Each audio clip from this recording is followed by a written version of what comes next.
Weißt du, wer du bist und wofür du stehst? Ich frage deshalb. Ich hatte vor kurzem ein Erlebnis mit einem sehr erfolgreichen Verkäufer, der dann Führungskraft geworden ist. Und plötzlich war er nicht mehr erfolgreich.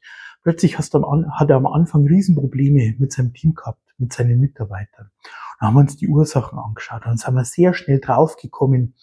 Es liegt daran, dass er eine Rolle gespielt hat als Führungskraft, dass er nicht echt und authentisch war.